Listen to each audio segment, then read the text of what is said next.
program. This is an in-depth documentary of the political persecution of me, sanctioned by the court system.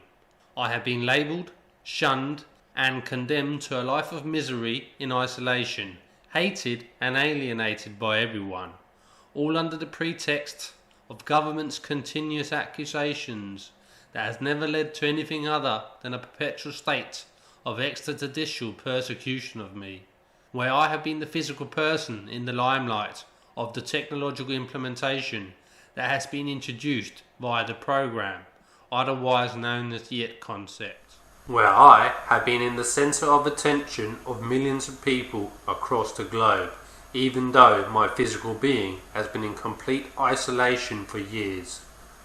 This has been made possible by a collaboration of governments and their intelligence agencies, in a collaborating effort to bring to you the technologies of the 21st century, where the lines between virtual reality and reality has become more blurred and indistinguishable for every day that has gone past.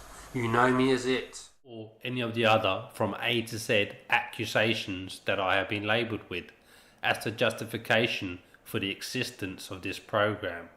While the program has been introduced under this pretext, the sole purpose of it being implemented has been for governments and their agencies to gain unilateral powers over the broader public through an array of different methods and technological capabilities.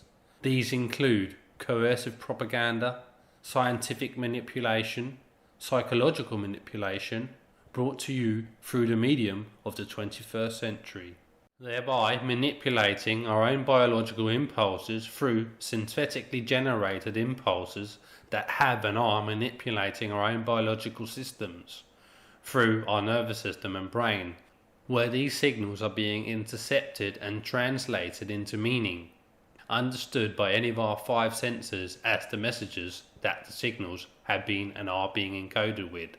This normally being auditory or visual information, which we all are being subjected to through these scientific means, which is the reason why the fraudulent cunts, as I have named them, have been so successful in creating consensus on such a massive scale that the broader public are actually willingly giving up our freedoms, our rights, and most of all, our humanity to this dystopian program that represents an agenda that is more inhumane and destructive for the free will of the humankind than anything ever seen before. Which is the reason why anyone and everyone should resist this indoctrination and normalisation, as it's not put in place from the goodwill of these agencies and governments. These measures are taken against us, giving them the tools of total social and political control that will crush any resistance resembling free will, where I have been the tool for them to use in this regard, as I have been the physical person that this program and its materials are built up around. While, in reality, I'm a reusable patsy who is, and have been, blamed for every single action that someone else has taken or are creating over a system that is continuously broadcasting this agenda. While I'm incarcerated to my own home, in complete isolation for this very particular reason. So there is and has been no way for people to verify if these stories people are being fed through this propaganda machine actually have any basis in reality, which I can say with ease does not, as I am the actual person whose identity is being abused in these virtual fabrications, which I have done everything in my power to stop by exposing their lies and the methods of how they have built up these fabrications. In my previous documentary, The Exposure, and lately I have taken it to the next step, which this film is all about, my pursuit for justice through the Danish court system, where I have filed a case against Post Denmark, who have been used as a proxy for the Danish intelligence agency, who have been given free and warrantless access to my mail correspondences via Post Denmark, where a number of criminal offences has been committed, which I have pursued by a written application to the District Court of Esbjerg in the attempts to have this case settled in civil court proceedings, where a number of events and problems has metastasized from me pursuing this, which validates my description of the purposes and meanings of this intelligence program, where I, as you could probably imagine, have had rather lots of obstacles put in my way, all in the attempt to undermine and destabilize me in my fight for justice. I will go through these obstacles and problems that have transpired in this period, where you will be able to see what has been going on the ground, as governments like to say. A whole range of measures has been taken against me to prevent me from succeeding in this case and in the program in general, not only by the legal system but also by completely random people from the public who have been using different methods of provocations, mostly in the forms of gaslighting and other staged problems, without any real reasons other than trying to obstruct me in this pursuit. Obviously all under direction of the fraudulent cunts who are and have been controlling every aspect of these campaigns. I will start off by saying all the materials in this documentary will be in Danish, as everything that occurs on the ground is happening in Danish. Therefore this documentary will be most profound in the Danish language, but I will try my best to convert the sincerity and the profundity of the materials. The first point that I will give insight into is how I have formulated the written application. In accordance with the Administration of Justice Act, paragraph 348, which outlines the criteria for an application, which I have by my understanding and interpretation of the law met the specific requirements. The district court, which is equivalent to a crown court, seems to have another idea about the criteria, for obvious reasons, which I will get a lot more into later on.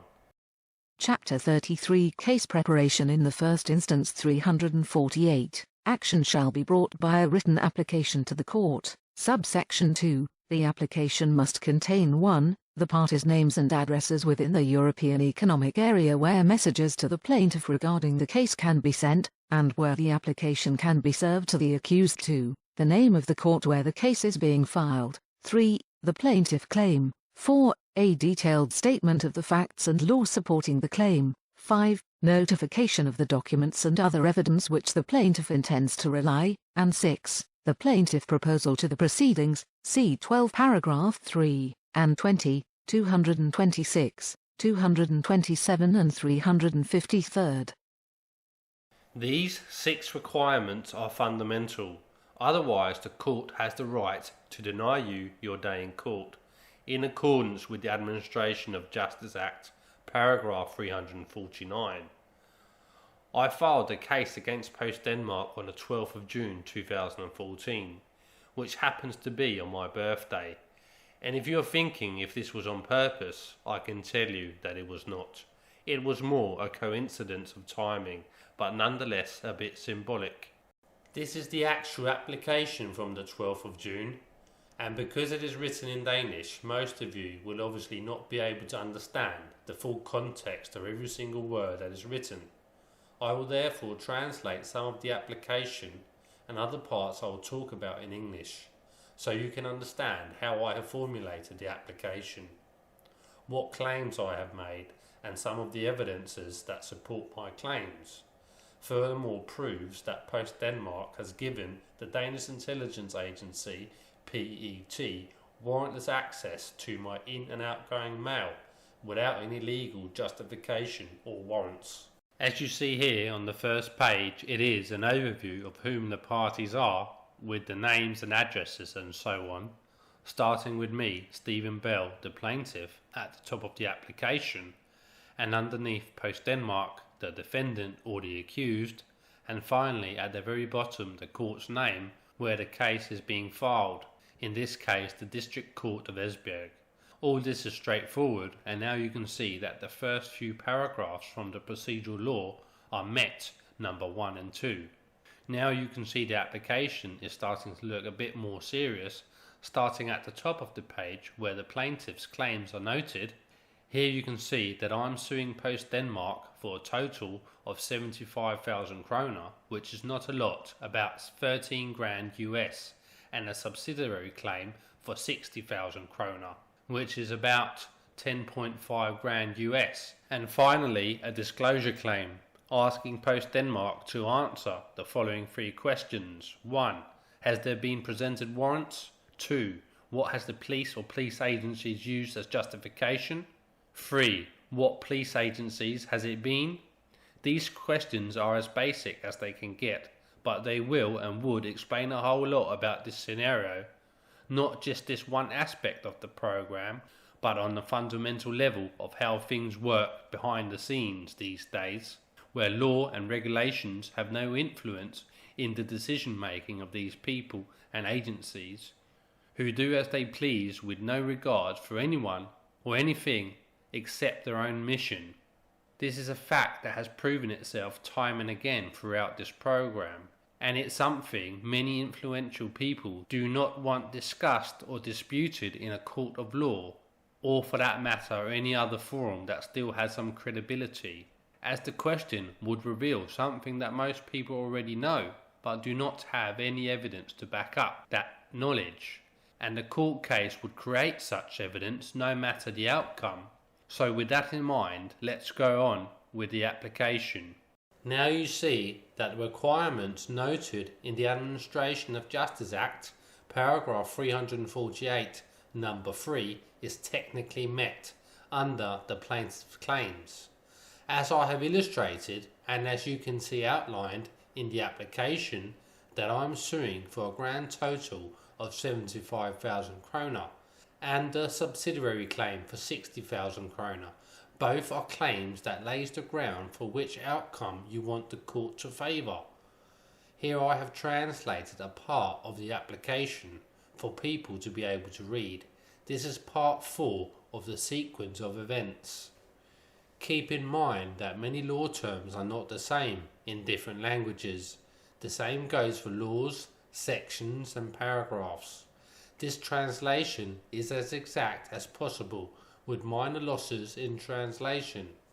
Part 4, Postal Mail Obstruction in Outgoing Post to Vesthimmerlands Commune equals, Municipality District of West Jutland. I mailed a request for freedom of information to West Jutland Municipality on the 28th of June 2013. The request was mailed from the post office in Esbjerg H headquarters. I called the West Jutland Municipality on the 9th of July 2013 in regards to my written request for freedom of information, as I had not heard back from them, where I spoke to a Kirsten Svensson from the family department who could inform me that they had not received my written FOIA request from the 28th of June 2013. She even checked for the request and concluded that they had not received my written requests. This conversation can be found in Annex 3.2. I therefore resent my written request from the 28th of June 2013 via email, and I shortly after received a confirmation email via the same email address,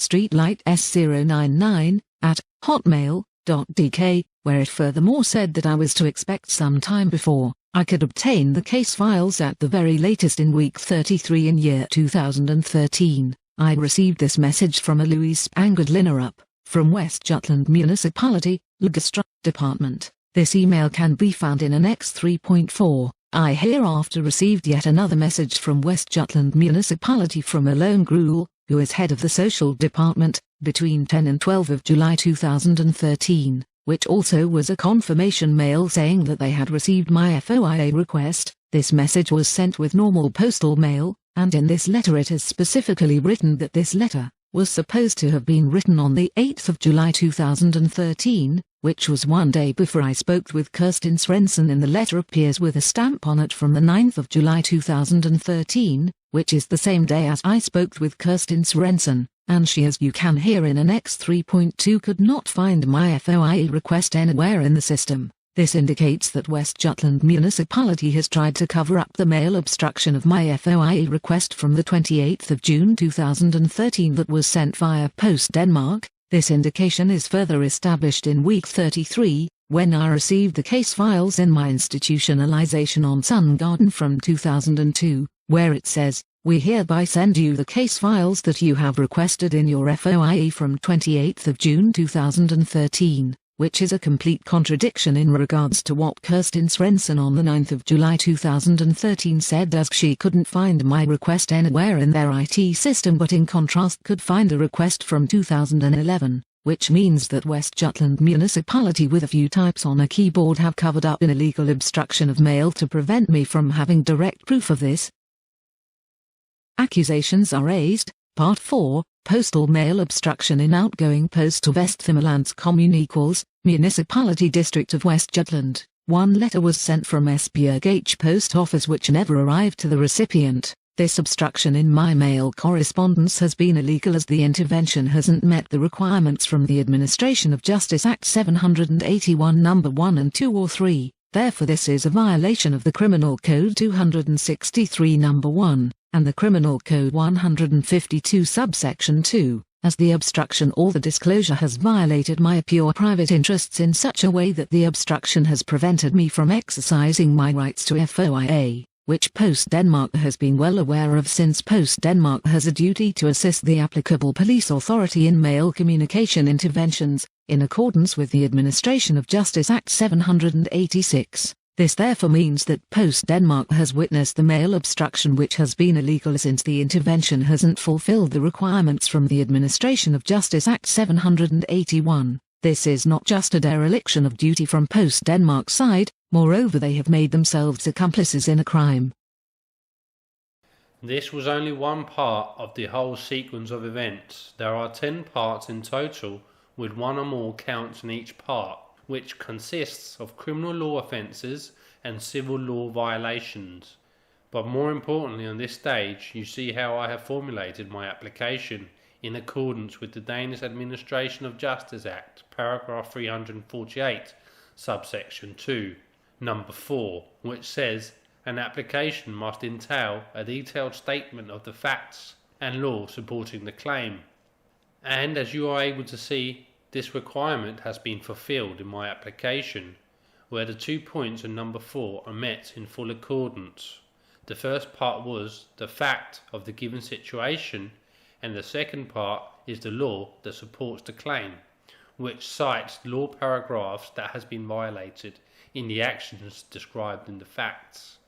This is the exact way I have formulated the whole application. So as you see, there are grounds for me to file a lawsuit against Post Denmark. It's not just some mumbo jumbo that has been put together overnight in the hopes for some attention. However, this case has rather been in the making since June 2013, when I first started to document these mail interceptions and obstructions in my correspondences.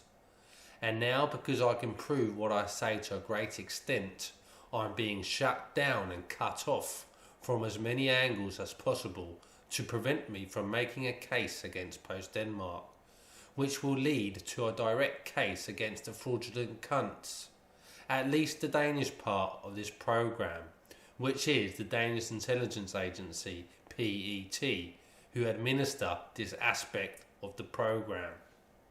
So obviously they are doing everything they can to prevent me from using my legal rights as a Danish citizen to achieve justice and freedom, and with that prevention comes a lot of might and power, which has effectively corrupted a huge part of the social system.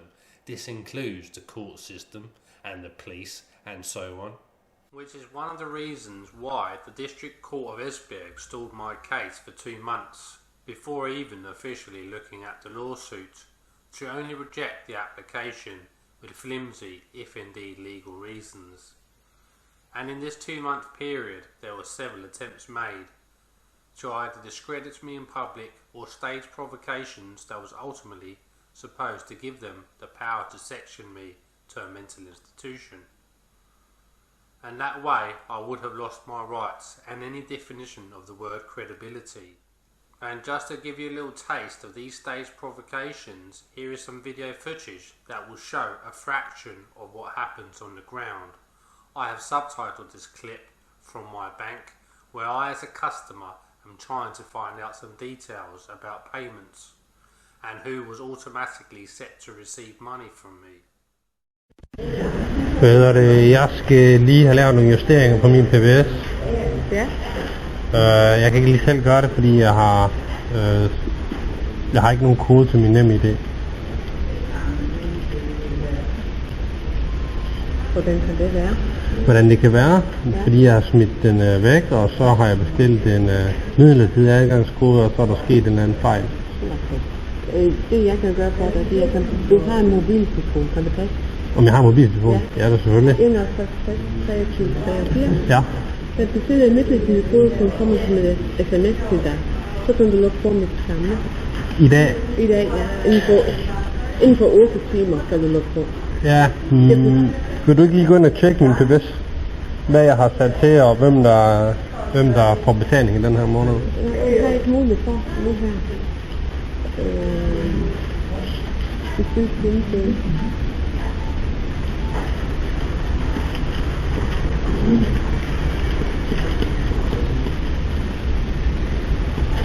Sådan. Du har den pinde på din telefon. Ja. Men nu når jeg er her, vil du så ikke lige fortælle mig, hvem der får penge i den her måned? Jeg har ikke mulighed for at gå ind og tjekke alle kontoen i dag, den sidste morgen. Det er derfor, jeg har bestilt dig en kode, så du selv kan gå ind og tjekke det. Kan I ikke tjekke det her længere? Ja, jo, jeg har ikke mulighed for det i dag. Hvorfor? Det er fordi, det er så mange folk i butikken. Vi går ikke ind og tjekker. Nå, fordi der er for stor kø? Ja. Okay, Så. Det var da mærkeligt. Nej, det er fordi, det er derfor, du får. Jo, men det kunne jo være, at jeg ikke har nogen computer, og jeg bliver nødt til at have lavet nogle justeringer. Hold nu din fucking kæft, når jeg står og snakker her. Ja, det gør du sgu da hele. Det kunne jo godt være, at jeg ikke har en computer, ikke? Det har man ofte på biblioteket, så du kan lukke på. Jo, men jeg prøver bare at forstå, hvorfor du siger sådan til mig. Fordi jeg er jo kunden her, og hvis jeg gerne vil have lavet nogle justeringer, så er det jo selvfølgelig min egen ret, ikke? Ja, men ved at du har haft netbank. Ja. Du har netbank. Så skal du gå ind til at tjekke. Jo, det er ikke noget problem. Jeg vil bare gerne vide, hvorfor. Okay, tak. Stage problems and provocations are not uncommon at all. This stage event is just a fraction of the many provocations and problems that are staged on a daily basis. One has to remember, in the program, everybody around me knows they are being recorded, so people are particularly careful not to be seen doing something inappropriate or otherwise too direct. Now and again something worth recording happens, and it leaves a trace of the cooperative gaslighting campaigns that are being waged against me in the hopes that something will come out of these situations that can benefit the fraudulent cunts in such a way it will ultimately give them the power to section me on false and staged pretenses which you have just been able to witness a taste of. As I said earlier, it took the District Court of Esbjerg almost 2 months to even officially look at my application, which is the next part I will give insight into. I received the post slip from Post Denmark saying that they had supposedly tried to deliver a package to my address on the 9th of August 2014, which did not in fact happen, which is one of the civil law offences documented in the application. So Post Denmark, the same post distributor who the lawsuit is against, are committing one of the civil law offences even in the shipping of the actual application, sent back to me from the District Court of Esbjerg. This is a reflection of how this program is set up. Once powers are taken and implemented, they are never gone back on, even in the stages of being investigated, supposedly. You might say this has been a motto of the fraudulent cunts throughout this program. I was finally able to pick up the package from the post office in Esbjerg H from the District Court of Esbjerg on the 11th of August 2014, where the written application with all the appertaining documents were along with a letter from the court outlining that the requirements from the Administration of Justice Act, paragraph 348, subsection 2, number 3 and 4, had supposedly not been met, which again are the plaintiff's claims, a detailed statement of the facts and law supporting the claims. The letter also contained the deadline to meet these requirements. I will elaborate a lot more on this decision by the District Court of Esbjerg in a bit.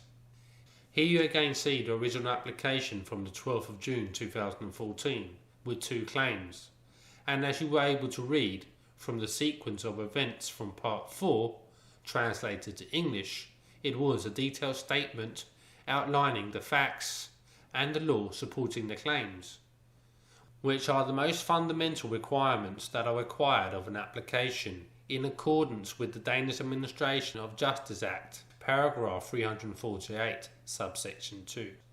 As soon as I saw this decision, I at once knew that the District Court of Esbjerg were not going to allow me to make the case against Post Denmark. And this is mostly because they are complicit, but also because the fraudulent cunts dictate what this court can and cannot do when it's regarding me, Stephen Bell, a Danish citizen, and the programme, which is obviously violating the Danish Constitution and the European Convention on Human Rights, Article 6, which is nothing new that my government and its agencies, and the collaborating agencies, do not give a flying fuck about law, regulation or rights. I therefore clarified my original application from the 12th of June by adding an additional claim of punishment for violating the criminal law paragraphs 263 number 1 and 152 subsection 2 and 3, which are the criminal law offences that Post Denmark has committed in accessory while illegally giving the Danish Intelligence Agency, PET, free access to my in and outgoing post without legal warrants, which is why there's a claim of penalty in accordance with the application's accusations, as described in the detailed statement of the facts and law supporting this claim of penalty. The claim of penalty was not accurately raised in this part of the application in the original application from the 12th of June, as you will be able to see in these 2 differences of the same application. But this is still not a failure to meet the requirements in number 3 in accordance to the Danish Administration Act, paragraph 348, subsection 2, number 3, because my application still contained 2 claims, as you have been able to see several times already.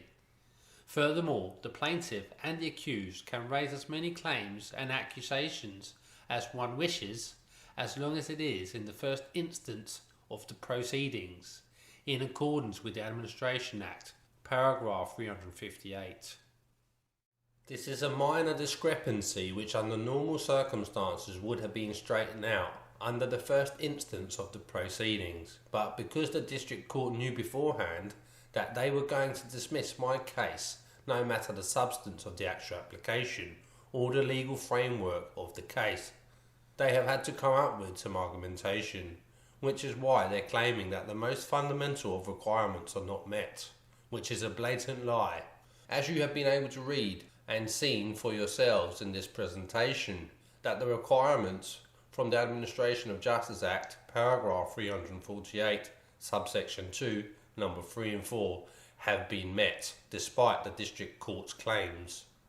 So to make this blatant, premeditated decision of dismissal look more natural and by the book, they gave me the deadline, as mentioned earlier, to supposedly be able to meet the requirements, which at this stage in time they had just laid the foundations for ultimately denying me my day in court. Nonetheless, I refiled the modified version of the application on the 13th of August 2014, but not before a number of attempts to discredit or section me were made in public, by the same methods of gaslighting and staged provocations. It was easy to notice that these campaigns had intensified, and the fraudulent cunts had given the orders to the foot soldiers, you might say, to be more direct and confrontational, which I fortunately was able to record some of, which again gives that insight that government agencies are using members of the public as a means of a proxy, which is obviously giving them, the agencies, plausible deniability. Here is one of these staged events that I was able to capture. Jeg har lavet nogle reserveringer. Ja. Gider du finde dem? Ja, hvis jeg må låne dit kort. Jeg kan ikke bruge det der nemlig. Nå. Der står kun Der står bare, at jeg har reserveret den og den bog. Der er ingen... de er reserveret, men der er ikke fundet noget til dig. Jamen, de er her på biblioteket. Nå! Har du siddet hjemme og reserveret, og så? Okay. De skulle gerne være her et eller andet sted. Men de står i 34, 66, men det er de samme.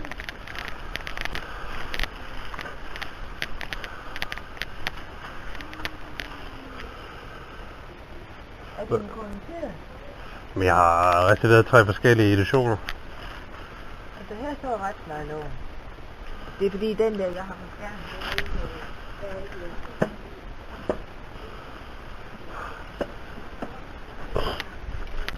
Det er ikke dem. Den hedder noget med Bruxelles. Jamen det hedder de også, det her. Nå. Men så er den meget tyndere.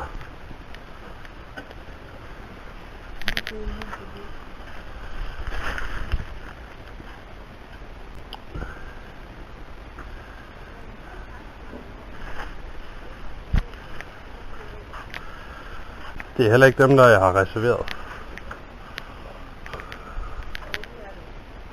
Nej, det er det ikke.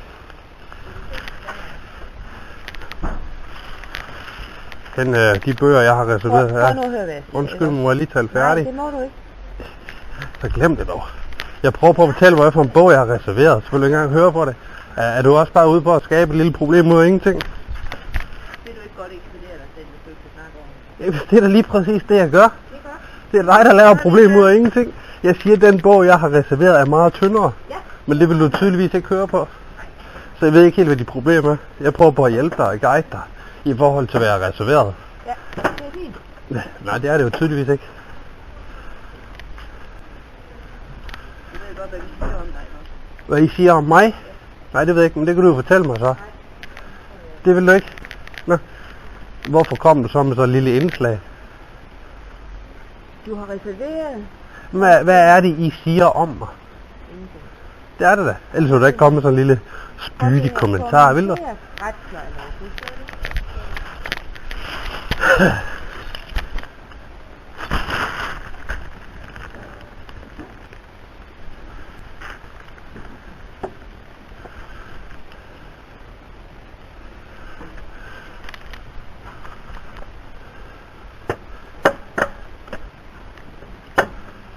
Hvad hedder du? Undskyld mig.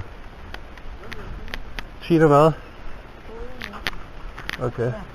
Vi har kun én kommenteret retsplejelov. Tina? Tina hvad? Hvor Nielsen? Så du beskylder mig for et eller andet? Nej, jeg beskylder dig ikke. Ja, det kan jeg høre. Du vil bare ikke sige hvad. Prøv nu at se her. Det kan lære i nogle injurier og sådan noget. Vi har én kommenteret retsplejelov, og den står der. Og den er der en reservering på.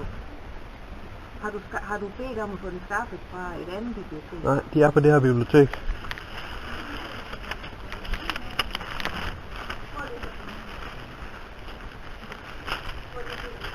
Jeg ved ikke lige, hvad det er, jeg skal se. Men du skal se, hvad det er, jeg gør.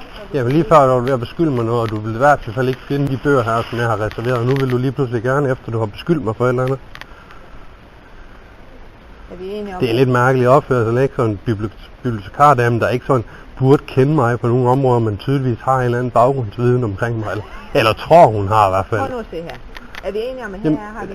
er det ikke det, der lige er foregået her, eller hvad? Nå, det passer heller ikke. Det var slet ikke noget. Der har slet ikke været en lille konflikt mellem os lige før. Skal vi snakke om det her? Nej, det skal der ikke. Okay, det er jo. Så lader vi det. Så du bekræfter, at du beskyldte mig for et eller andet før, eller Nej. benægter du det? Ja. Okay.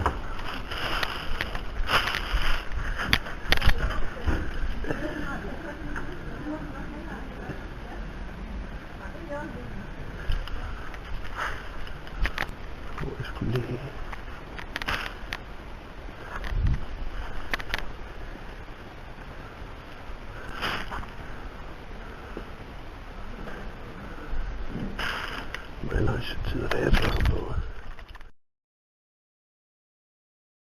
as you just saw, a completely staged event where a number of provocations were implemented in the forms of gaslighting and or defamation, by implying that a group of people are accusing me of something which is obviously supposed to provoke a reaction which was going to be deemed inappropriate and thereafter used as a pretext for one or two things, depending on the reaction. Had me banned from the library, thereby not being able to study law, especially an element in setting me up to be sectioned, in other words, framing me by staging a provocation and thereafter blaming me for it. This method is fairly covert and can be excused with all sorts of bad excuses and lies.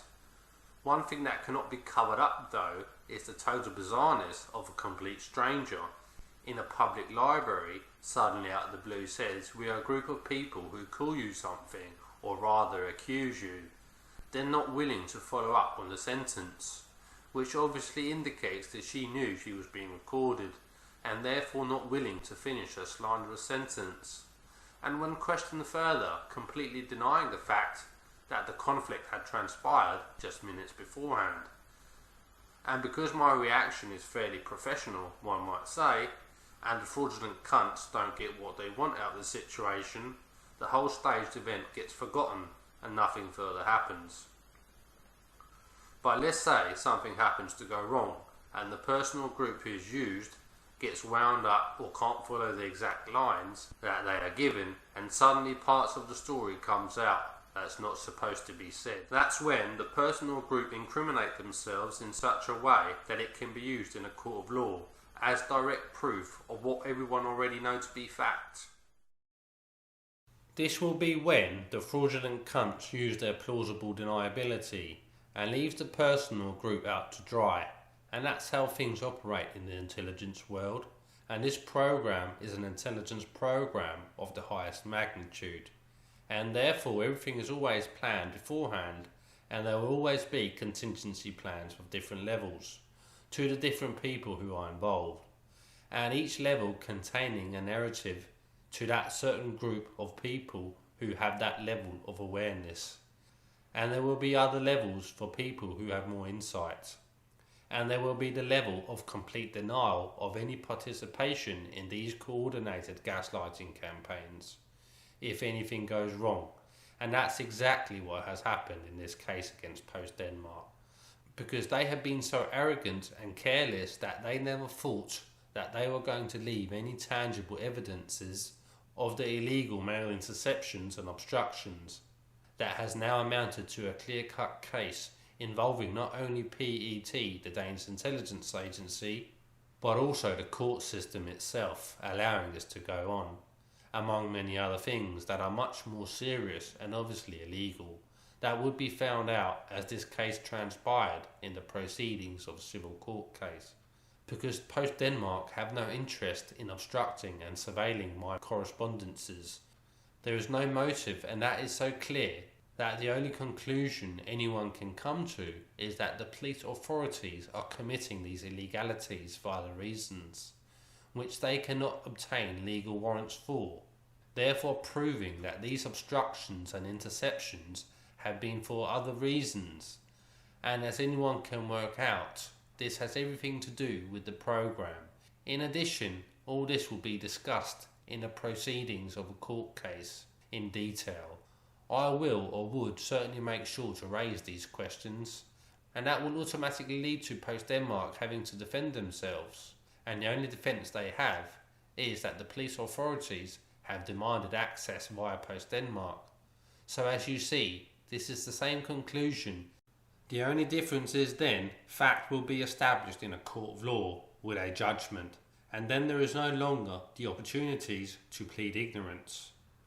And the court system can no longer just ignore what is happening. It will certainly be much more difficult on all aspects of this intelligence program, and that status is unacceptable for the fraudulent cunts, who are gaining way more control and influence over the masses with the existence of this program, hence why this program and the concept exists in the first place. Now it may be easier to comprehend why so much might and power are defending the continuation of this program. If you are not yet convinced that this is the reasoning behind this perpetual program, you certainly will be by the end of this documentary. But until then, let's have a look at some more video footage that I was able to capture. This clip is from the 13th of August 2014, the same day as I was to refile the modified version of the recent application, I might add. Here you will again see members of the public acting on behalf of the fraudulent cunts, this time in a very confrontational manner, clearly trying to create a situation that was supposed to have ended in a conflict between a small group of yous and me, in the middle of the public library, where I was preparing all the paperwork for the case before refiling it at the courthouse.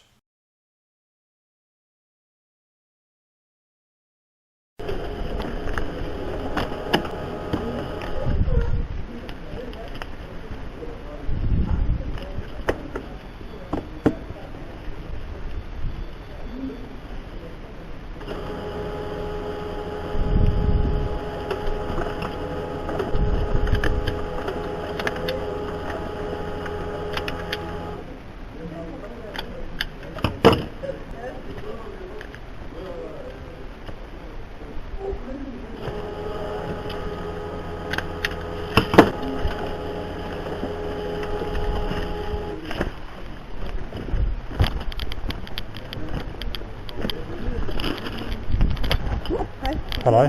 Hvad siger? Det siger ikke så meget. Nå, jamen et eller andet vil du vel sige, når du står her? Du skal i hvert fald ud, som om du vil snakke med mig. Det vil jeg faktisk ikke. Nå. Det vil du blot bare betale for det, jeg har brugt. Nå, har du fået en bil fra? Ja, du skal have 30 kroner eller sådan noget.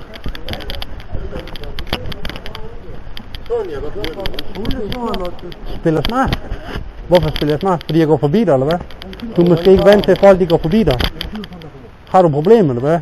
Lad være, man. Hold dit kæft. Og stejt, de sagde, man. Nej, jeg går forbi her. Jeg har noget at være her for. Lad være, man. Så ikke komme som provokerende kommentar. Uden nogen grund, mand.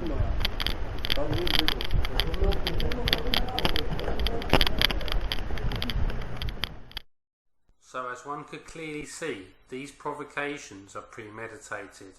One has to remember these people are complete strangers, acting on behalf of an interest that is trying to obstruct me in my pursuit of justice, by attempting to create situations that undermines the pursuit, which is a righteous one, by contaminating the cause with this bullshit that people are willingly pulling for no apparent reason other than of being of assistance to the fraudulent cunts, who do have an interest in obstructing me in all my legal battles, which the general Joe of the public does not, the opposite in fact, as my fight is for freedom, rights and democracy. This factor of the whole situation has been forgotten and lost in the masses of amounts of propaganda that people are being subjected to over this program. So going back to the refiling of the modified version of the application, minutes after this staged provocation had failed in its attempt to subvert me, I went to the courthouse to hand over the modified version of the application, where the before in question claim had been 100% clarified in accordance with the offences that Post Denmark has committed in accessory, which is one of the points that the District Court of Esbjerg had raised as the grounds for the dismissal that no longer now can be justifiably claimed. That is, of course, if the District Court of Esbjerg is upholding the law and making its decisions in accordance with the Danish Administration Act, which so far hasn't been the case, and as I already knew beforehand that the courts were not going to allow this case to proceed no matter what. So when I received the District Court's decision of dismissal of the application from the 13th of August 2014, on the same two grounds as raised for dismissal from the previous application from the 12th of June 2014, it didn't surprise me one bit, because this decision of dismissal was a premeditated decision that has been made long before my application from the 13th of August 2014 was even submitted, And because the District Court has made a preemptive decision in collaboration with the fraudulent cunts, the actual application's contents or the legal framework of the case has had no influence on the decision. Because it's not a decision that is made in accordance with the law, which the court is sworn to uphold. Moreover, it is a wrongful decision, which is in violation with the law.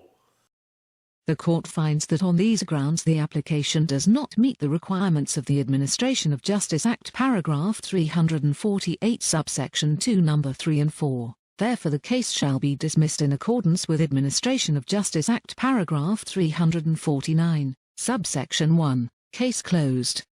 So as you see, substance hasn't played any role to speak of in the court's decision. And as I have demonstrated throughout, that my application, especially from the 13th of August, has met all the requirements necessary in accordance with the Administration of Justice Act.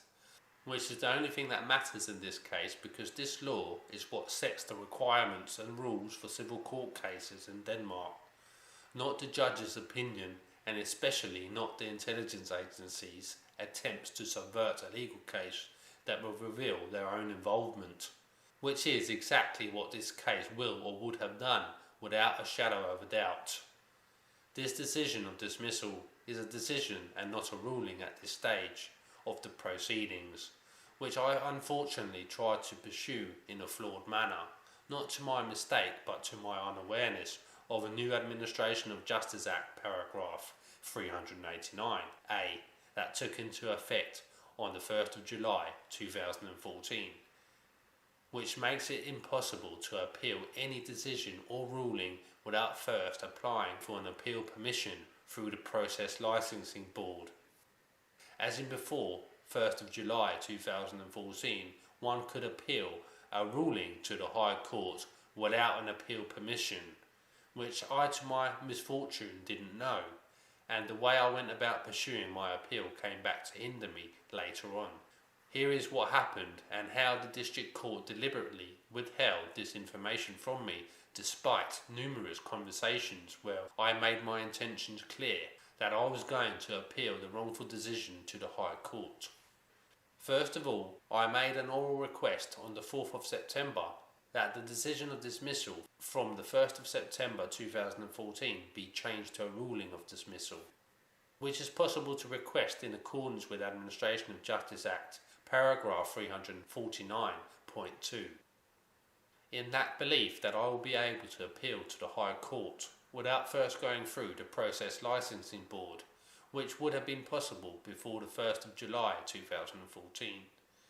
In this conversation with the clerk from the District Court of Esbjerg, I requested this over the phone, where she was very hesitant in the conversation to change her decision to a ruling. I originally thought she was hesitant because this would give me the possibility to appeal the decision, but in matter of fact she was hesitant as she personally wanted to inform me of the new paragraph, which makes it impossible to appeal without the permission. And because the fraudulent cunts dictate what this court can and cannot do when it's regarding me and the programme, she had to withhold this crucial information, which she knew would prove that the court is not unbiased and certainly not independent and doing everything in their powers to assist the fraudulent cunts in preventing me from making the case, not only against Post Denmark, more importantly the Danish intelligence agency PET, which is why the District Court of Esbjerg did not process my request for the ruling. I had to write up a motion on the same day as the decision of dismissal ran out, which it did on the 12th of September at 1500 hours, as it was the last weekday before the time period ran out, hereby trying to cover up what was about to happen by simply not processing the request for the ruling, which was made over the phone and not on paper, which makes it easier to deny. But because I have formulated my motion in such a way that it can be used as a part of the burden of proof that proves that the district courts have been using their judicial powers as a means for preventing me from making the case and seeking any kinds of justice through the court system in general, the court eventually had to change the decision of dismissal to a ruling of dismissal but not before a number of conversations with several judges who all withheld the new Administration of Justice Act paragraph, which any unbiased and fair-minded judge obviously wouldn't have done, especially since it's a brand new paragraph that only just took into effect, which has paramount implications for my case and me, which at the end of the day has prevented me from having the High Court revalidate the legality of the District Court's ruling of dismissal, which was obviously the only purpose behind withholding such information and dragging out the process of changing the decision to a ruling in the first place. I finally received a ruling on the decision of dismissal on the 20th of September, where I could see that my old request from the 4th of September had been left out in the court record and replaced by a sentence that misrepresents the written motion from the 12th of September. Moreover, no sign of any of the conversations I have had with the judges of the District Court, where I made my intentions of appealing perfectly clear. Thereby the court has whitewashed this whole sequence of events. I attempted to appeal the ruling of dismissal to the High Court on the 25th of September 2014. In this appeal I demonstrate how the District Court has made an untruthful ruling of dismissal, which wasn't based upon the application's contents or legal framework, moreover a ruling from an involved party in the case. The first point that I underline in the appeal letter was the wrongful ruling of dismissal on the grounds that my application supposedly did not meet the requirements from the Administration of Justice Act paragraph 348, subsection 2, number 3 and 4. I go on to demonstrate how the ruling of dismissal was both judicially incorrect and untruthful in terms of the contents. As my application meets the requirements from the Administration of Justice Act, as I have demonstrated to you explicitly, I have marked the first part of the written appeal to the High Court in red. The second part is marked with yellow, which is the District Court's involvement in the case. As I said earlier, I started to document these mail interceptions and obstructions in June 2013, as I was requesting FOIAs from different authorities to be used in my documentary The Exposure, where I had trouble receiving these requested files. There were many instances where I did not receive these case journals and prior warrants and judgments, which I documented and complained to the relevant authorities about, hence why there is a case against Post Denmark. But what I haven't yet disclosed is that I made inquiries back in 2013 to the District Court regarding wiretapping laws, particularly regarding mail interception and obstructions, where the District Court, the same law clerk who has officially made the decision of dismissal and thereafter a ruling of dismissal, did not answer a specific question about the legality of mail interception and obstruction in mail correspondences from authorities sent to me under FOIAs. This event that I'm referring to is part 1 to 3 in the sequence of events from the application, the case against Post Denmark, so as you see a clear conflict of interest, which gives a motive for denying me my day in court on untruthful grounds. In these correspondences from 2013, where the same law clerk has not only not answered a particular question in question, but has also tried to mislead me by pointing me in a completely wrong direction regarding the laws around wiretapping and surveillance in general. All this I have documented as well and sent to the High Court along with the appeal letter, as you see in this index marked with blue. So as you see, a substantial amount of information that certainly raises enough doubt that the ruling of dismissal certainly would be repealed any day of the week, and in a perfect world there would undoubtedly be made investigations into serious problems like the ones I have demonstrated. This unfortunately is not a perfect world, far from in fact, so there has been made no investigations or anything even resembling an inquiry into these matters that I have raised, but I have instead been hit with a lawsuit where the landlord has tried to evict me through the enforcement court on false and fabricated grounds, clearly a retaliatory move for being persistent in the Post Denmark case. While I was waiting for the ruling on the decision of dismissal, My landlord and the upstairs neighbours started to fabricate an eviction case against me, obviously all under direction of the fraudulent cunts. I first received a letter from the landlord on the 27th of August 2014, and in this letter it was specifically written that the landlord had received one complaint, and if I were to receive one more complaint, they would evict me. I reacted to this letter by written response, asking for details concerning this supposed complaint, but I obviously didn't get any response back. I therefore phoned the landlord on the 9th of September to ask if they had received my letter from the 1st of September 2014, which the landlord denied right away.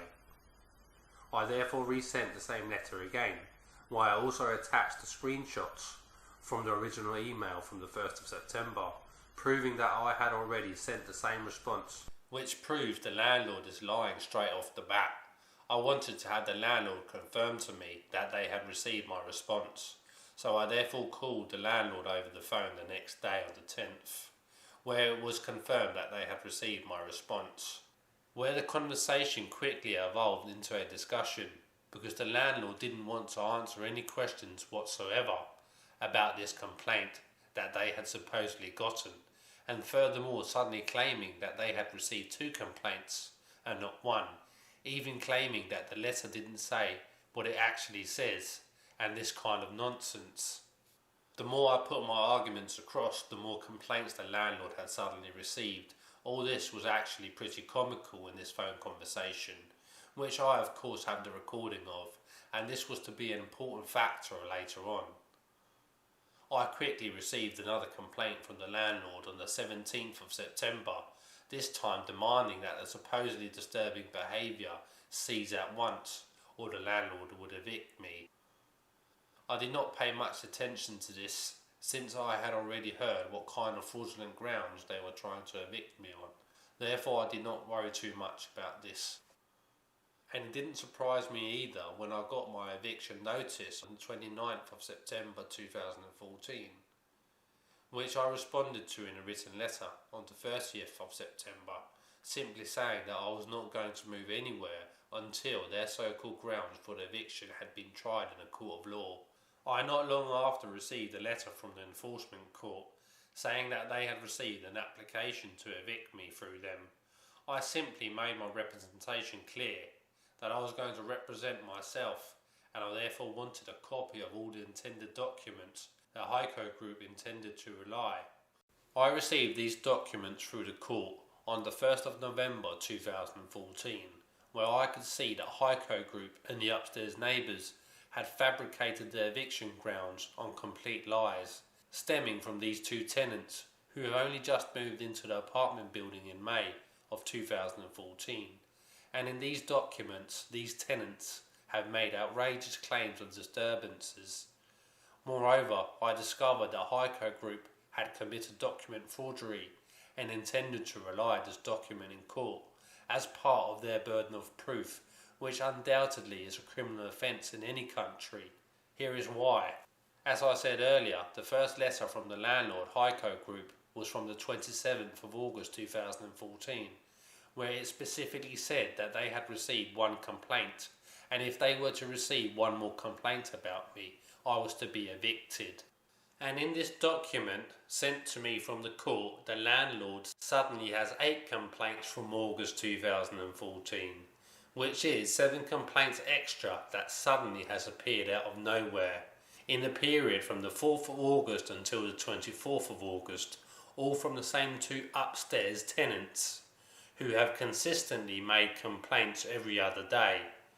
They have even gone so far to claim that they have supposedly spoken to me about this disturbing behaviour, but still they want to be anonymous and not involve themselves more than just making false claims.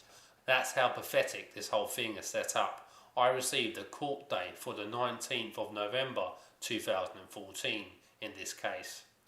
A few days after receiving the Heiko documents, I received the High Court's ruling on my appeal from the 25th of September 2014, where it first came to my attention the major changes to the Administration of Justice Act, especially regarding appeals, where the High Court have denied me the appeal by citing the new Administration of Justice Act paragraph 389A, which prohibits appeals without the permission from the Process Licensing Board, which means in simple terms that the High Court hasn't even looked at the appeal, let alone considered any of the information present in the appeal from the 25th of September.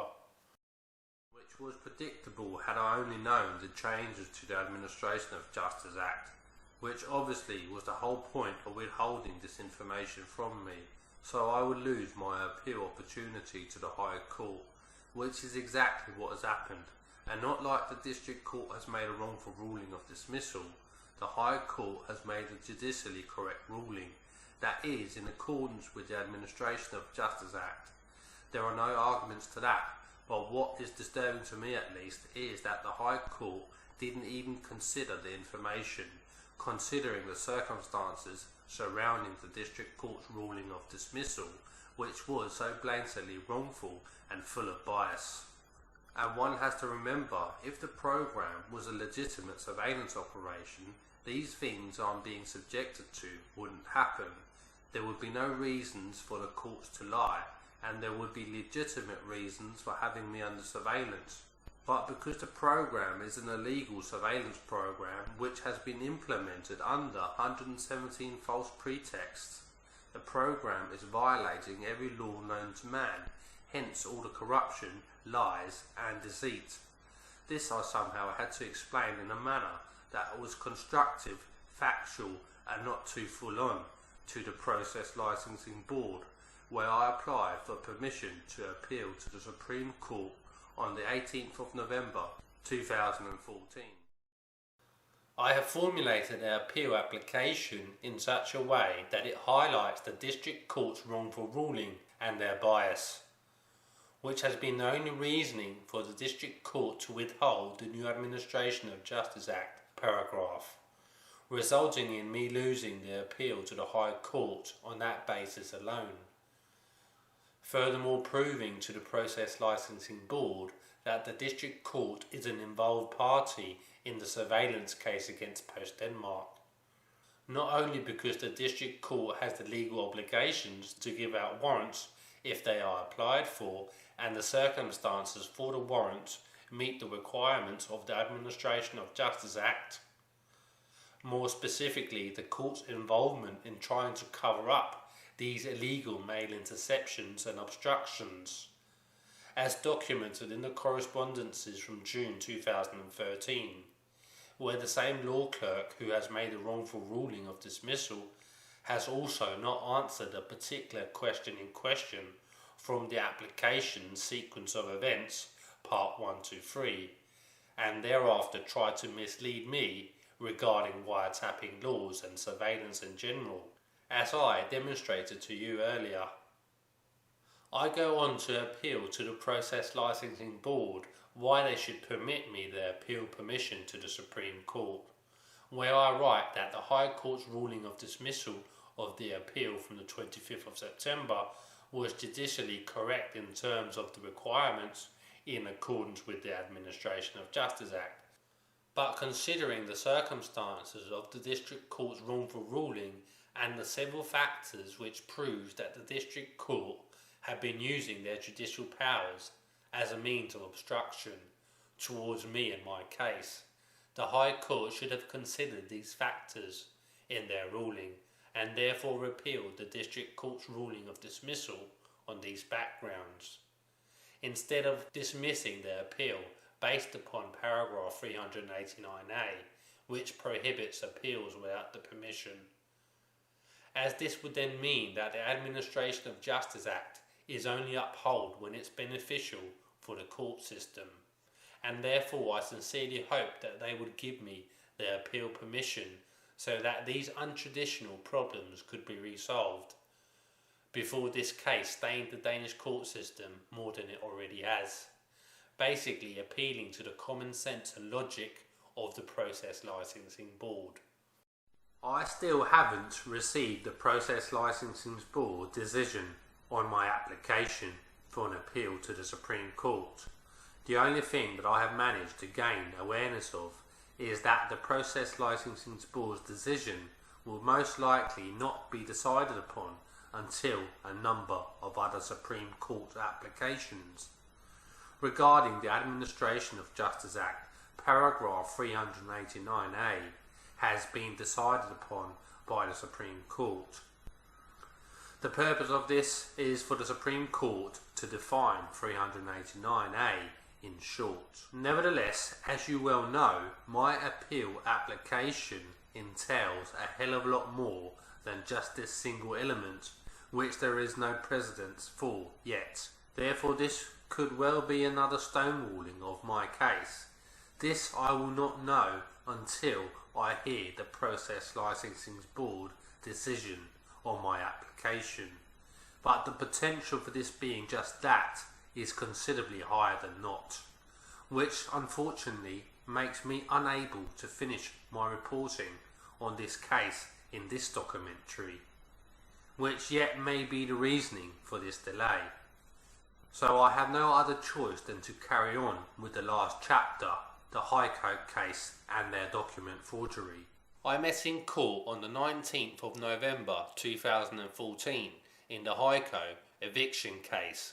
My strategy was to highlight the inconsistencies in High Court Group's burden of proof and the untrustworthiness of the two upstairs tenants in such a way that the enforcement court would have to dismiss the case, which I succeeded in, even though this whole court case, or should I say enforcement court meeting, was completely staged and set up in such a way that my accuser was completely protected and helped all the way through this meeting, and the opposite was true towards me, where the court enforcement officer was kind of my accuser as well, and not an unbiased judge making his decisions based upon the information he was given by both parties. Moreover, the judge persistently cut me off while I was presenting my defence, and allowed my accuser to ask me questions in the middle of my presentation, and stopped my accuser every time she incriminated herself. I straight off the bat raised the issues surrounding High Court Group's alleged 8 complaints in August of 2014, which does not correspond with the High Court Group's own complaint letter from the 27th of August 2014. As you can probably imagine, my accuser, High Court, couldn't explain this at all. Furthermore, the judge denied me permission to present the phone conversation from the 10th of September 2014, even though this phone conversation is with the same person as who met in court for High Court, where she, in this phone conversation, had stated a claim concerning these issues from August 2014, which contradicts the validity of the alleged 8 complaints. Moreover, proving that High Court Group has committed document forgery and thereafter used the document as part of their burden of proof to have me evicted from my apartment on fabricated and false complaints. And because the judge denied me a crucial part of evidence, it gave my accuser an ultimate opportunity to exonerate herself and High Court, where she changed her story completely from the one she gave on the 10th of September 2014. In this story, she did not exonerate herself, but rather incriminated herself even further by coming up with yet another fabricated story, which again is proven in High Court's own documents. The judge was a completely biased party in the case and didn't ask a single question towards High Court and their sudden change of story, and in a matter of fact stopped the arguments concerning the 8 complaints of August 2014, as soon as it became too blatantly obvious that High Court had committed a criminal offence to have me evicted. The court enforcement meeting continued in this kind of manner, clearly not what you would expect from a court meeting.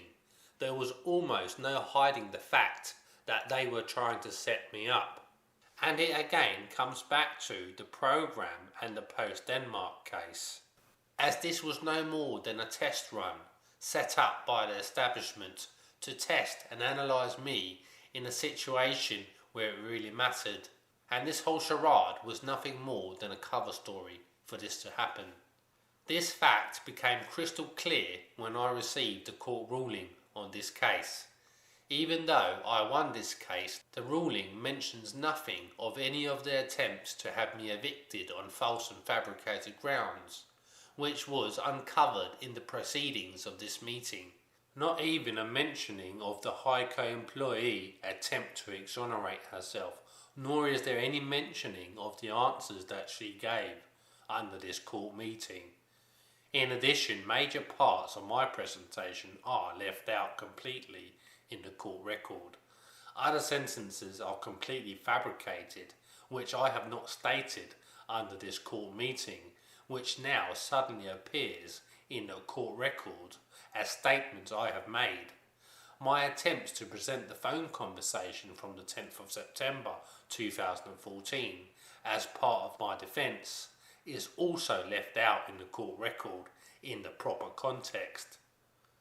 My accuser's statements from the court meeting are heavily rewritten in a favourably manner in the court record, with some sentences completely fabricated out of the blue, which was not said or stated under the meeting. Other crucial sentences stated by the judge, written in the court record as stated by the employee of HICO. These statements being of immense importance in the defence of the employee and HICO, as they help exonerate them from all liabilities, even though they are the ones who have brought a case against me on false and fabricated grounds. The court record is a typical whitewash, a rewriting of the facts, taking all the nitty-gritty and dirty facts out of the equation, leaving the case bland and common on paper, and of course deleting all traces of a staged and coordinated attempt to have me evicted on false and fabricated grounds, planned and controlled by not only the fraudulent cunts, but also their establishment as a whole. This whitewash making the court record worthless as evidence in a future case against HICO and the upstairs tenants for the pursuit of a wrongful eviction, which I will pursue as soon as possible, as I'm not in the habit of taking serious attempts on my life and well-being lightly. Which is the reason why I reported HICO Group's document forgery to the police on the 8th of December 2014, and as expected the police immediately tried to cover up this crime, which I knew beforehand that they were going to do, which is why I recorded this whole event on video. And in this footage you will be able to see firsthand what was said and what wasn't said, and then you will be able to correlate this with the documents I have already presented for you, and that way you'll be able to see that the police are actively involved in the program. Furthermore, you will see that they are covering up a criminal offence committed towards me by HICO, proxy of the fraudulent cunts.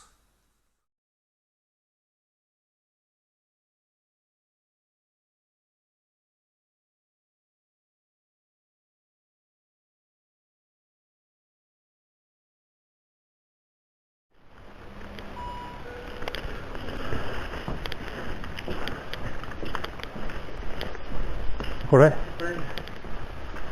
Jeg får indgivet en anmeldelse. Ja. Handler om dokumentforfalskning. Jo. Hvad består det i? Jamen det er det, jeg lige vil vise. Ja. Jeg modtager den her klage fra min udlejer den 27.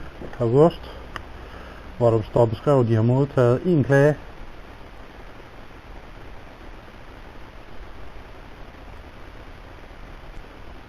Sagen udvikler sig så. De prøver på at få mig udsat via umiddelbar fodforening.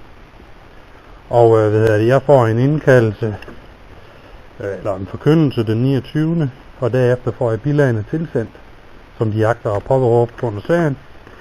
Hvor jeg så kan se, at de lige pludselig har klager, som der er kommet efter klagedatoen her, som der ikke stemmer overens med datorerne. Men her der er jo ikke noget. Jo, der står beskrevet. Jeg har modtaget en klage og så. Ja, Det der ikke hænger sammen, det er de bilag, som de påberåber i retten. Hvor de lige pludselig har fået 7 klager mere, efter datoen er skrevet. Ja. Og det er jo det, som der er en overtrædelse af straffelovens paragraf 171. Som du kan se her.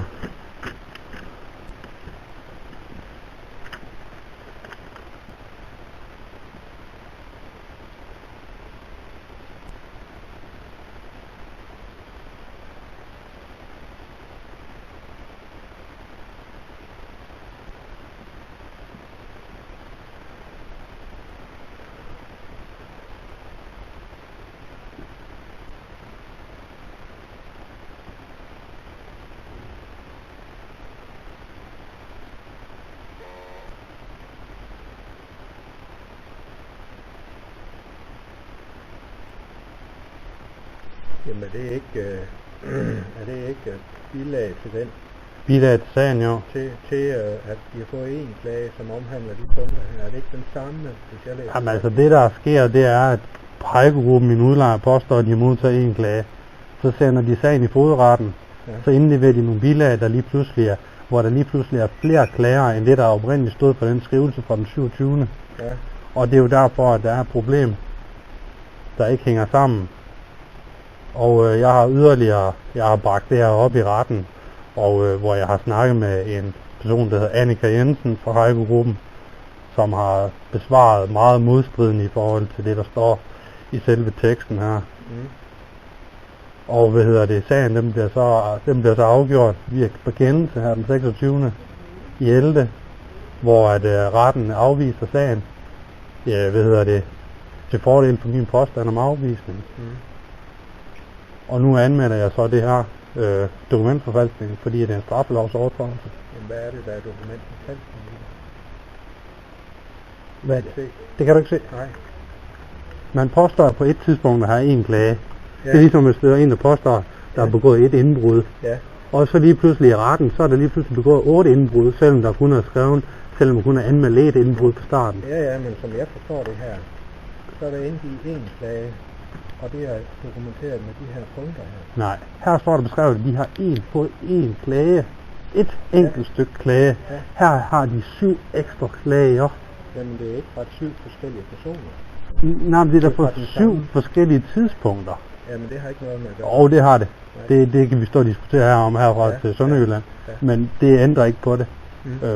Det er klar overtrædelse af strafloven her. Ja, nej, det mener jeg ikke. Jamen, men jeg vil have, at du skal sende det videre til en jurist. Og så skal de kunne bedømme det, og så skal jeg også kunne klage videre til statsadvokaten.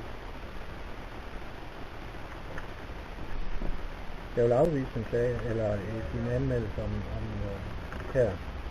Og det skriver jeg på drøgnerporten, at jeg har afvist. Jo, men jeg vil have klagemulighed her. Det har jeg ret til. Du får klagemulighed her for at blive afvist?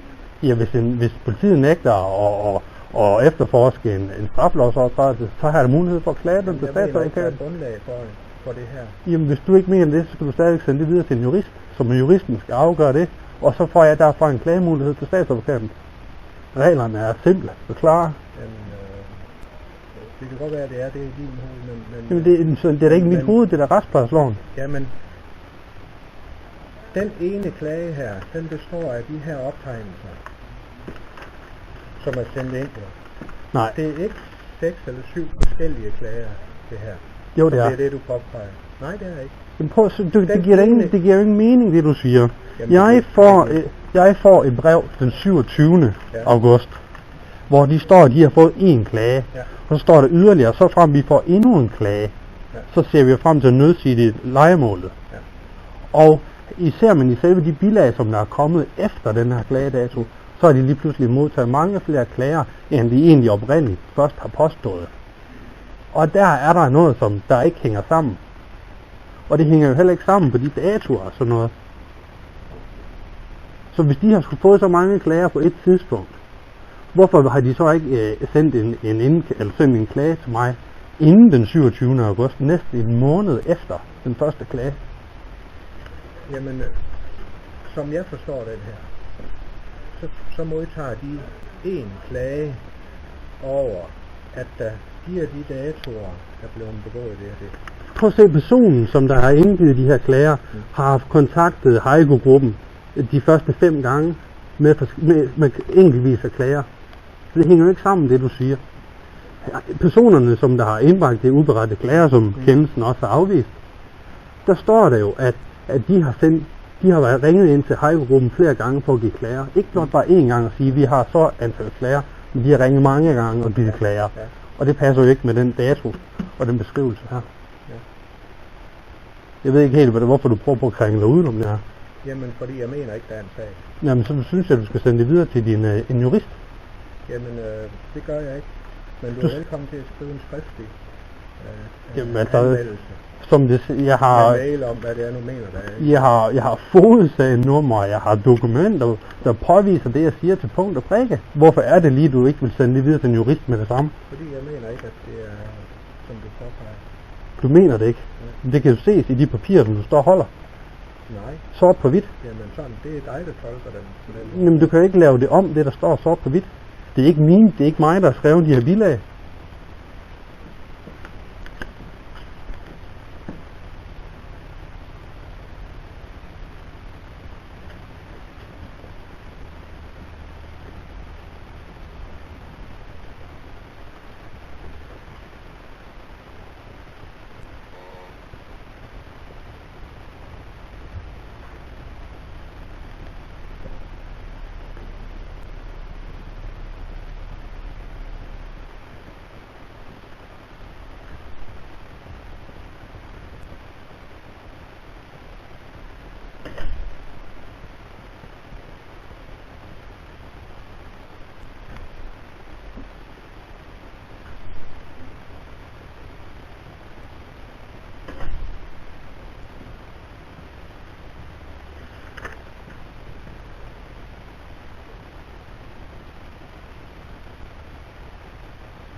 Så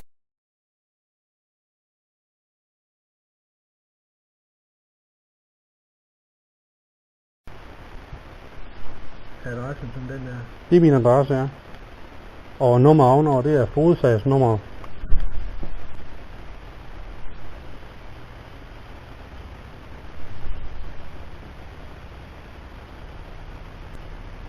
Har du telefonen? Det har jeg da. 51 60 23 83.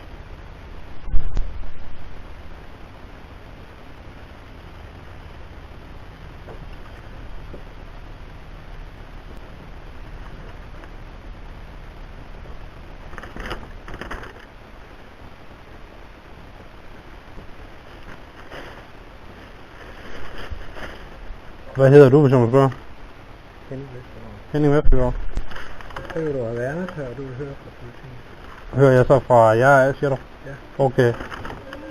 Så må jeg tage den herfra. Fint nok, tak.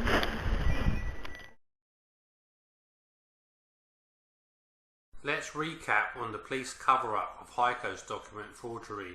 The police try to excuse the 7 extra complaints stemming from a period from the 4th of August until the 24th of August by saying that these 7 extra complaints in a month period are all connected as one single complaint, even though the documents prove otherwise, as the complainant has contacted Heiko with complaints on 3 different occasions, starting from the 4th, then the 11th, and finally on the 24th of August, which is the date when the complainant sent Heiko the list with dates, which means the first complaint is nearly a month old by the time I received Heiko's first letter from the 27th of August, where it is specifically described that Heiko had only received 1 complaint by the 27th of August.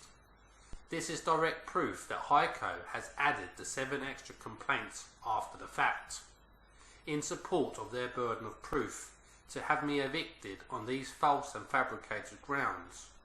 All this is in the documents which the police officer in this video footage you just saw was holding in his hands. As you also saw, the police officer tried everything in his power to cover this up by simply claiming this pathetic argument that all these complaints are one, without giving any credible reasoning for the claim. Finally, did you notice he didn't answer my argumentation? He walked away every time an answer would reveal more facts. He did everything he could to prohibit me from taking the matter to higher authorities, even though the Administration of Justice Act enables citizens to appeal the police's decision to the state's attorney, and even claiming that this particular right was something that I had made up in my head. This was to be a common theme in my next conversations with the police. After waiting nearly a month without hearing back from the report, I phoned the police on the 29th of December 2014 to ask what the status was, where I was told that the case had been dismissed. They wouldn't give me any reasoning for it. In addition, the police officer I spoke to also claimed not to know why I hadn't received this decision in writing. The next phone conversation I had with the police was on the 7th of January 2015. Here the police claimed that I had written a report to the police, with a storyline differing completely from the video footage that you have been able to see firsthand. And when I tried to redress their prefabricated narrative, I was indirectly threatened with psychological terminology, blaming me for being unpleasant and opinionated, basically trying to manipulate me to go along with whatever she said. Furthermore, when all the facts are explained again, essentially raising the claim, and when I cited which law paragraph from the criminal code had been violated, the police officer threw a hissy fit, saying that she knew all the laws and citing law paragraphs wasn't necessary, as she was trying to help me. Furthermore, saying that if the conversation was to continue, I would have to stop being confrontational, even though I was just explaining the sequence of events as factually and formally as possible. This stunt she pulled diverted all the focus away from the criminal offence and onto me personally, instead of being on the matter on hand. The techniques the police were using against me are classic coercion and diversion tricks, and they were being rolled out one after another over the phone. After this stunt, the police came up with their second narrative, which was to claim that this clear violation of the Danish Criminal Code, paragraph 171, was not a criminal matter, but a civil matter. This argumentation was now used repeatedly through the rest of this conversation, instead of the silence. Basically, just another way of covering up the offence, as the police, of course, are well aware that the civil matter in this case had already been solved by the court's ruling from the 26th of November 2014. And when asked if the police had gotten a statement from Heiko and the upstairs tenant, she wasn't willing to answer the question until I said why she wasn't willing to answer our direct question. Then she said they had not been questioned and gave a roundabout reasoning for why they hadn't been questioned. I got yet another phone call from the police the day after, on the 8th of January 2015, acting as if they had some questions, but in reality they just wanted to change their storyline yet again. Now it was to be the first claim from the 8th of December 2014 that they were going to run with, which again is the claim that all the complaints from August 2014 are only one complaint, giving no reasoning for it or argumentation, and a selective approach to the documents, completely leaving out the complaints from the 4th of August and the 11th of August, and referencing only Heiko's response from the 15th of August and the tenant's complaint list from the 24th of August as the only facts in the case, thereby dismissing all the documents except the 15th and the 24th of August annex. Not to mention my statements and Heiko employee's statement from the 19th of November 2014, and finally leaving out the biggest piece of the puzzle, Heiko's letter from the 27th of August. After this was established in this phone conversation with the police, there was no hiding the fact that they were covering up this case, which I told to the police officer that it was my clear impression that they were not willing to follow up on this case because it was a crime committed towards me, which he denied straight away, saying that it had nothing to do with me, and in his 40 years experience with the police told him that there was committed no criminal offence and he saw all the complaints as one and not 8 individual complaints. And this is the way the police here in Denmark has covered up this crime by selectively choosing what the facts are, which documents to use, and who to disregard and who not to disregard, without even questioning the other involved parties in the case, except me, who reported the crime committed towards me. It couldn't be more blatant, and this the fraudulent cunts wanted to symbolise when I the next day, on the 9th of January 2015, received a complaint from Heiko dated from the 8th of January, where someone had supposedly complained about me, claiming that I had been listening to loud music with bass, even though I haven't listened to music at all since New Year's Eve. This is their way of saying we can do anything to you and get away with it, and you can't do fuck all about it. As has been demonstrated throughout this documentary, the establishment in general is pursuing an arbitrary persecution of me, clearly for political reasons.